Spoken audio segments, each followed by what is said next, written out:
Hello दोस्तों और मेरे साथी और मेरे प्यारे बच्चों, सलाम आदाब और सभी को नमस्कार। जैसा कि हम लोग समांतर श्रेणी का यानी अर्थमेटिक्स प्रोग्रेशन का 5.3 के क्वेश्चन को हम लोग सोल्व कर रहे थे, आज उसी एक्सरसाइज 5.3 को अगला क्वेश्चन हम लोग सोल्व करेंगे। और ये वीडियो कुछ दिनों के बाद मैंने बहुत देरी से आ रहा है, तो आप लोग घबराए मत, क्योंकि मुझे थोड़ा सा वक्त नहीं मिलता है। इंशाल्लाह मुझे अगर वक्त मिलता है तो मैं आप लोग के लिए वीडियो जरूर बनाऊंगा।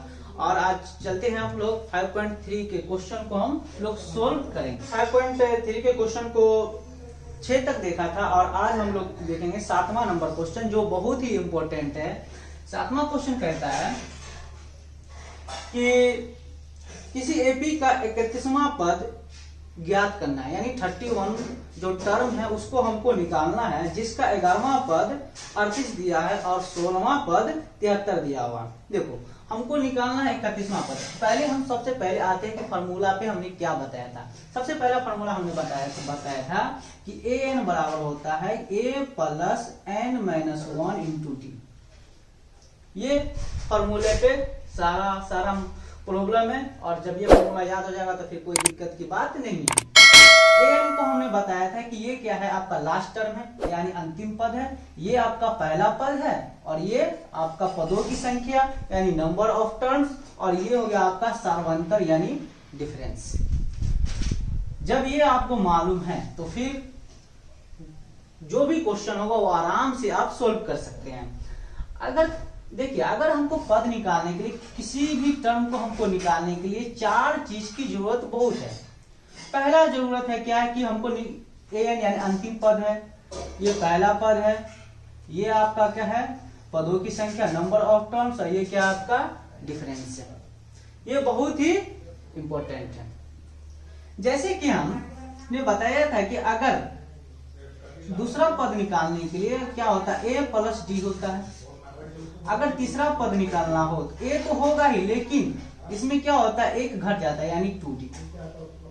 इसी प्रकार फोर्थ पद निकाले जाते a तो होगा, लेकिन एक क्या होता है इसमें से घट जाता है यानी 3d। ये यहां तक हम लोगों ने अच्छी तरीका से समझा था। तो आइए हम देखते हैं अगला क्वेश्चन क्या है। क्वेश्चन है कि हमको निकालना है 31वां पद। क्या निकालना है? 31वां पद निकालना है। तो पहले हम समझेंगे कि 31वां पद, इसको हम लोग क्या लिखेंगे। देखिए an बराबर क्या होता है कि a plus n minus 1 into T. अगर 31वां पद हमको बोले तो क्या होगा, a plus 31 minus 1 into T, तो क्या होगा a प्लस 30t। यानी 31वां पद जो हो गया ये हो गया a प्लस 30t। मुझे ये निकालना है। तो अब देखिए कह रहा है कि जिसका 11वां पद 38 है और 16वां पद 73 है। यानी 11वां पद देख लीजिए, 11वां पद क्या दिया हुआ है 38 है और 16वां पद दिया हुआ है 73। अब यहां पर देख लीजिए 16वां पद दिया हुआ है 73। ये इतना क्वेश्चन में दिया हुआ है। तो पहले हम इसको सोल्व कर देखिए। a11 को हमने क्या लिखेंगे, a11 को लिखेंगे क्या, a प्लस 10d बराबर 38। ये समीकरण फर्स्ट, इक्वेशन फर्स्ट। इसको क्या लिखेंगे, a16 को क्या लिखेंगे, 31 है तो एक घट जाता है यहाँ 30d हो जाता है, तो यहाँ हो जाएगा a प्लस 15d बराबर 73। ये इक्वेशन सेकेंड। अब क्या करना है कि इक्वेशन फर्स्ट सेकेंड में से क्या कीजिए, इक्वेशन फर्स्ट को आप घटा दीजिए, यानी समीकरण 2 में से समीकरण 1 को घटा दीजिए। तो हम लिखेंगे समीकरण 2 माइनस समीकरण 1। अब देखो घटाते हैं। समीकरण 2 क्या है, a प्लस 15d बराबर 73। ये क्या है, a प्लस 10d बराबर 38।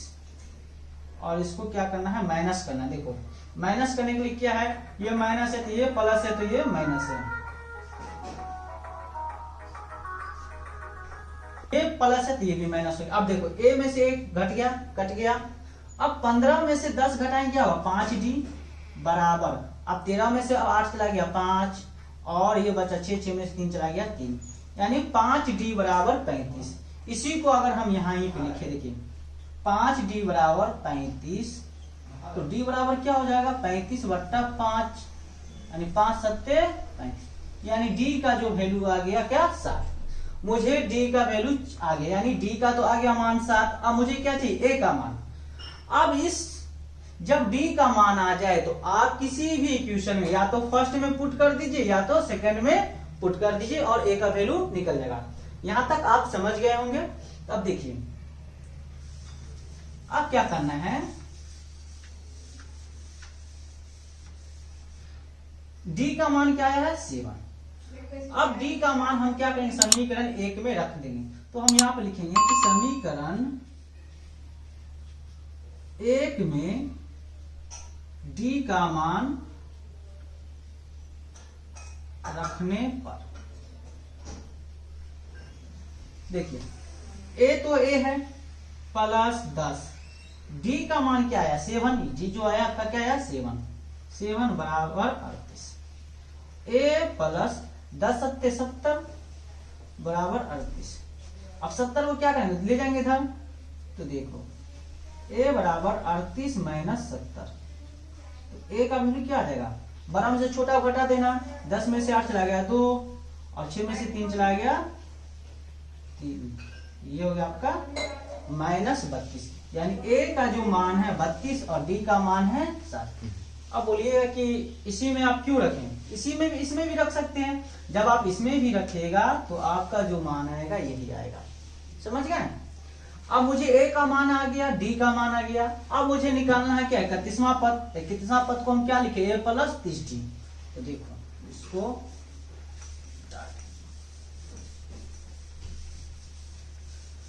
तो 31वां पद निकालने के लिए ए का मान क्या है माइनस 32 आप प्लस 30 और डी का मान क्या है 7, तो माइनस 32 प्लस 7 किया 21। अब 210 में से 32 घटाइए, 10 में से 2 चला गया 8 और 20 में से 3 चला गया 17, यानी 178, यानी आपका जो 31 जो टर्म आएगा वो आएगा 178। तो आप नीचे में लिखेगा कि अतः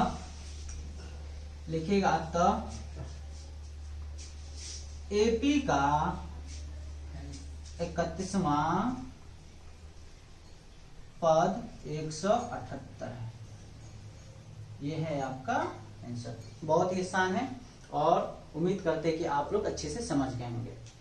अब देखिए 7वां क्वेश्चन हो गया, अब हम देखते हैं 8वां क्वेश्चन।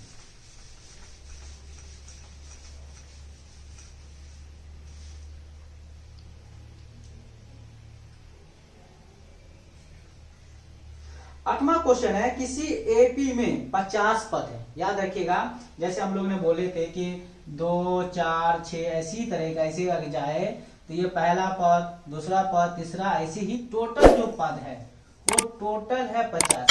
यानी जब भी पद की बात आए तो हम n का वैल्यू मानते हैं 50, क्योंकि ये नंबर ऑफ टर्म्स यानी पदों की संख्या को n शो करता है। तो n हो गया आपका 50। उसके बाद कह रहा है जिसका तीसरा पद 12 है। तीसरा पद क्या है 12, लिख लो तीसरा पद क्या है आपका 12। उसके बाद बोला कि अंतिम पद 106 है। अंतिम पद, तो अंतिम पद टोटल कितना पद है 50। यहाँ पे बच्चे कंफ्यूजन हो जाते हैं कि अंतिम पद दिया ही नहीं है, लेकिन हम यहां से निकाल सकते हैं कि लास्ट वाला जो टर्म है वो 50 है, तो अंतिम पद 50 हो गया, यानी 50वां टर्म हो गया आपका कि 50वां टर्म दिया हुआ है अंतिम पद 106। गुड। उसके बाद कर रहा है कि बताओ कि 29वां पद क्या होगा, यानी हमको निकालना है 29वां पद। ये दिया हुआ है क्वेश्चन में, ये दिया हुआ और ये दिया हुआ, निकालना है ये। तो पहले हम क्या चाहिए, मुझे ए और डी चाहिए। तो देख लो यहां से हम कुछ हल करते हैं। देखिए ए3 को हम क्या लिखते हैं, ए प्लस 2d बराबर 12। ये हो गया आपका समीकरण फर्स्ट, इक्वेशन फर्स्ट। ए 50 को क्या लिखेंगे, ए प्लस 49d बराबर 106। ये हो गया समीकरण 2। अब क्या करना है कि समीकरण 2 में से क्या करना है, एक को घटा देना। तो यहां पर लिख लीजिएगा कि समीकरण 2 माइनस समीकरण 1। अब बोलिए कि आप घटाते ही क्यों हैं, जोड़ते क्यों नहीं। देखो जब आप जोड़ोगे तो ना ए कटेगा ना डी कटेगा, मुझे इसलिए घटाना पड़ता है, किसी एक टर्म को हटा देना है, इसलिए हटाते हैं। देखो ए में से ए घटाएंगे तो ए हट जाएगा, तो फिर डी बचेगा, तो आराम से वैल्यू निकल जाएगा। इसलिए हम लोग क्या करते हैं, घटाते हैं। अब घटाओ, देखो पहला लिखो समीकरण 2 है ए प्लस 49d बराबर 106। समीकरण 1 क्या है, ए प्लस 2d बराबर 12। अब मुझे क्या करना, घटाना। प्लस वाला जो होता है वो माइनस होगा और ये माइनस। देखो ए में से ए घटा 0, तो इसमें क्या हुआ, कैंसिल। 49 में से 2 घटाना है तो क्या होगा, 47d। 6 में से 2 4 और 10 में से 1 चला गया 9, तो यहीं पे हो गया d बराबर 94/47। 47 दूना 94, यानी d का जो वैल्यू आ गया 2 आ गया। d का वैल्यू कितना आ गया, 2 आ गया। अब मुझे क्या चाहिए कि a का वैल्यू। अब d का जो वैल्यू है या तो आप इसमें रखिए या तो इसमें रखिए, तो आपकी मर्जी है। तो हम लिखते हैं 1 में, तो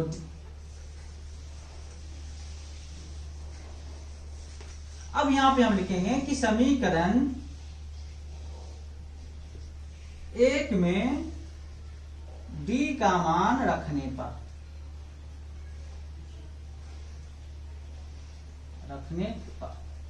पुटिंग द इंग्लिश लिखा, putting the value of d in equation first. तो यहां हो गया आपका a प्लस 2, d का मान क्या आया 2, तो 2 बराबर 12। a प्लस 2 दूनी 4 बराबर 12। a का वैल्यू क्या आया 12 में से क्या किया, 4 को घटा दिया यानी 8, यानी a का वैल्यू हो गया 8। यहां तक आप आसानी से समझ गए। चलिए अब मुझे a भी निकल गया, d भी निकल गया। अब मुझे निकालना है 29वां पद। देख लो,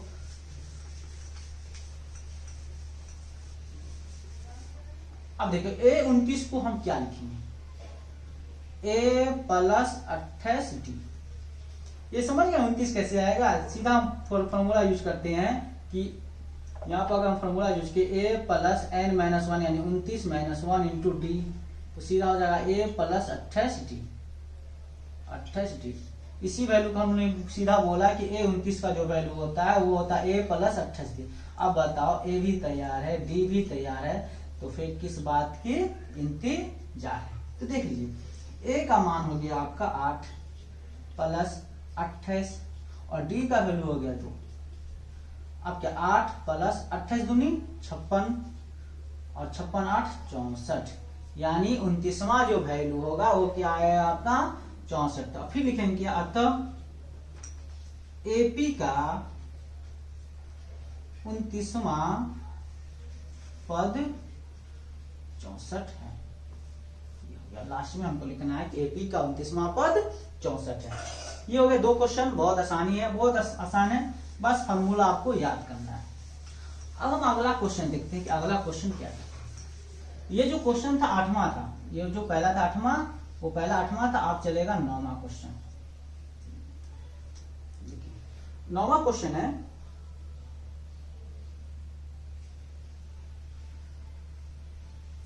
यदि AP का तीसरा और 9वां पद क्रमशः 4 और -8 है तो इसका कौन सा पद शून्य होगा।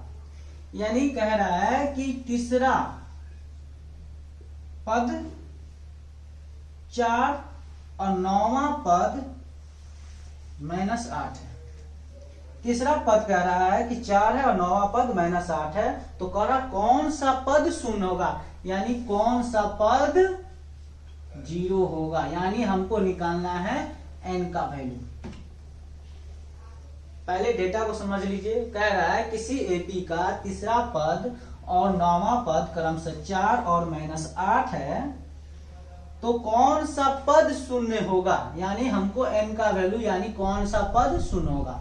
तो पहले हम इस दोनों से वैल्यू निकालते। देखिए A3 को हम सीधा क्या लिखेंगे, a प्लस 2d। आप लोग समझ ही गए होंगे, सीधा 4। इसको क्या लिखेंगे, a प्लस 8d बराबर -8।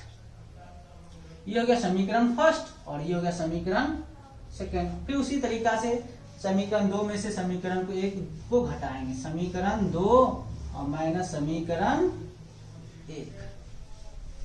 अब क्या करेंगे, a प्लस 8d बराबर -8 और समीकरण फर्स्ट क्या है, a प्लस 2d बराबर 4। घटाना है तो माइनस माइनस और माइनस। a में से क्या कैंसिल हो गया, 8 में से 2 चला गया 6d।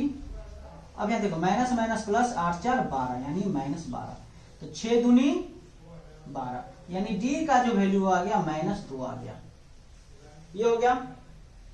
अब मुझे क्या करना है कि इस d का वैल्यू किसी एक में पुट करना है। चलो हम इसी में पुट कर देते हैं, समीकरण 2 में। समीकरण 2 में d का मान रखने पर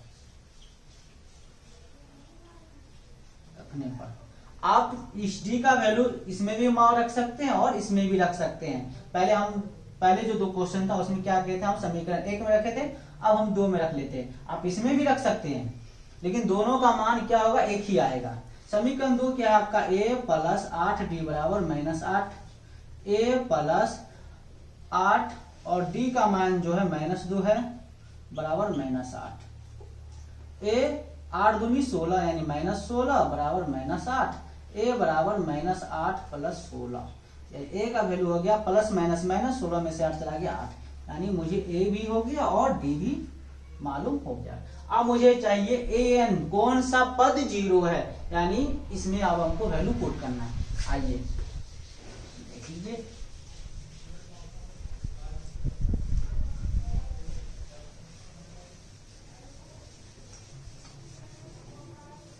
देखो a का वैल्यू क्या हुआ, अब हमको निकालना an, कौन सा पद 0 है।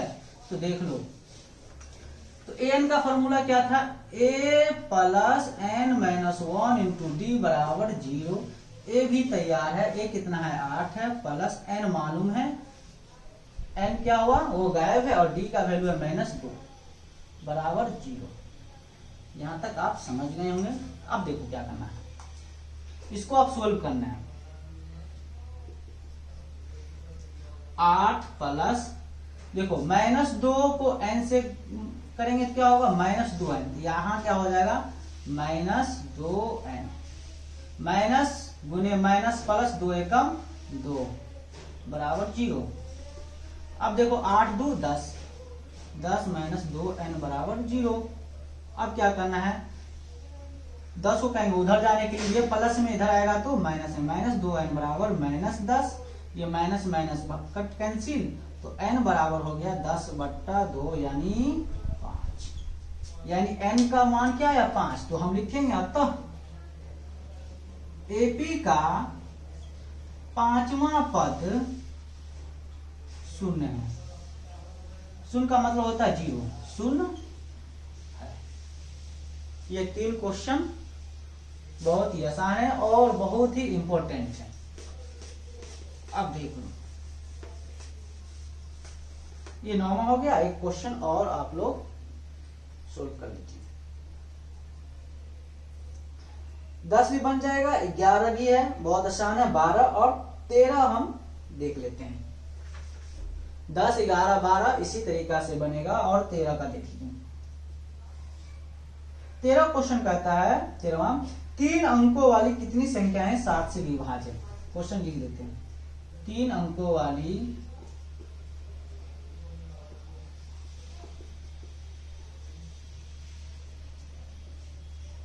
कितनी संख्याएं 7 से विभाज्य। यानी 3 अंकों वाली कितनी संख्याएं 7 से विभाज्य। विभाज्य का मतलब होता है कि 7 से भाग लग जाए। तो पहले हमको ये समझना है कि 3 अंकों की संख्या स्टार्ट कहां से होती है, 3 डिजिट की, 3 डिजिट। तो देखो 3 डिजिट कहां से स्टार्ट होती है, 100 से। अब बोले कि अंक किसको कहते हैं, इसको कहते हैं 1 2 3। अगर हम बोले 99 कौन सी कितने अंक है, इसमें 2 डिजिट है, 1 2। तो ये 100 से स्टार्ट होती है और चलती कहां तक, 999 तक चलती है। लेकिन हमको कह रहा है कि 3 अंकों की संख्या जो 7 से भाग लगे। तो देखो 100 के बाद आएगा 101, इसी तरीका से 102 आएगा, 103 आएगा, 104 आएगा और 105 और 106, इसी तरीका से चलते चलते 999 यहां तक चलेगा। अब देखो देखना है कि 7 से क्या 100 भाग लग रहा है, तो नहीं लगेगा, ना 7 में आएगा, ना 101, ना 102, 103, ना 104 में, लेकिन 105 में आएगा। 15 सत्ते 105, यानी आपका जो भागफल आएगा 15, यानी 105 में भाग लग जाएगा। 105 के बाद क्या आएगा, 105 में 7 जोड़ दीजिए, 112, 16 सत्ते 112, फिर आएगा 119। तो यानी इसका मतलब हुआ कि आपका जो एपी बनेगा वो 100 से नहीं बनेगा, कहां से बनेगा, 105 से। फिर 105 से कहां जाएगा, 112, फिर 119। इसी तरीका अब देखना है कि 999 भाग लगता है 7 से, लास्ट में। फर्स्ट में हमने देख लिया, अब लास्ट में हम देखते हैं। तो 999 में आप भाग दीजिए, 7 एकम 7, 2 9 7 चौका 28, 1 9 7 दूना 14, यानी 999 भी भाग नहीं लगता। अब बोलिए कि आप 1000 में भाग दीजिए, तो 1000 में देखिए कितना डिजिट है, 1 2 3 4, तो हम 1000 में तो जाएंगे नहीं, तो इसका मतलब 999 से कम आएंगे। अब देखो ये शेष आया 5, अगर इसमें 2 और रहता, 5 में अगर 2 और जोड़ देते 7 हो जाता, तो 7 यानी 7 से भाग लग जाता, यानी इसमें 2 की और जरूरत है, 2 की और, नहीं तो 5 शेष आया तो क्या कि इसमें से घटा दीजिए। तो यानी इसका मतलब ये जो संख्या होगा लास्ट में 994, ये कहीं ना कहीं भाग लगेगा। देख लीजिए, चेक कर लेते हैं, 1 14, यानी यहां से ये भाग लग जाएगा, 994 आपको भाग लग जाएगा 7 से। बस यहीं तक आपको खेल था, जो खेलना था यहीं तक। अब लास्ट में देख लीजिए क्या है। अब देखो ये क्या, प्रथम पद ए भी तैयार है, डी भी क्या है, तैयार है। डी का क्या वैल्यू होगा, 7। 112 में से 105 घटा दीजिएगा, 112 माइनस 105 यानी 7। ए भी तैयार है, डी भी तैयार है, और ये क्या, लास्ट टर्म भी आपका तैयार है। जब ए तैयार है, डी तैयार है, लास्ट पद बेकरार है, तो फिर किस बात का इंतजार है। अब पुट कर लीजिए, देखिए एन क्या है, हमको निकालना है कितनी संख्याएं, तो एन हो गया 994 बराबर ए क्या हो गया 105 प्लस एन क्या है, एन तो गायब है, एन क्या है, गायब है, तो एन -1 और डी हो गया आपका 7। 105 क्या प्लस में इधर ले आएंगे, तो 994 माइनस 105, ये बच गया n -1 इंटू 7। अब घटाइए क्या होगा, 14 में से 5 चला गया 9, 8 में से 8 और 9 में से 1 चला गया 8 बराबर n -1 इंटू 7। 7 यहाँ क्या गुना में, इधर आएगा तो भाग में, तो 889/7 बराबर n -1। देखो कटेगा, 7 एकम 7, 7 दूनी 14, इधर जा 4, 7 सत्ते 49। इसके बाद देखो 127 बराबर n -1। अब क्या 1 इधर आएगा तो माइनस है तो प्लस, तो 127 1 128, यानी n का जो वैल्यू हो गया 128। तो कहने का मतलब है कि 3 अंकों की 128 संख्याएं ऐसी है जो 7 से भाग लगेगी। तो आपका आंसर होगा सीधा, इसको हम मिटा देते हैं, तो लिख लेगा कि अतः 3 अंकों की 128 संख्याएं जो 7 से विभाज्य है, यानी आपका आंसर हो गया 128। बस ये हो गया 5.3 में जितने भी अच्छे क्वेश्चन थे मैंने उसको, और जो आपको नहीं बनने वाला था वो क्वेश्चन मैंने समझा दिया। और बस अब जो भी क्वेश्चन बच गए हैं इसी के बेस पे बना है, आप लोग बना लीजिएगा। और मैं उम्मीद करता हूं कि आप लोग अच्छे तरीके से समझे हैं। और वीडियो अच्छा लगे तो लाइक कीजिए, सब्सक्राइब कीजिए और वीडियो को दोस्तों के साथ शेयर कीजिए। शुक्रिया, थैंक यू।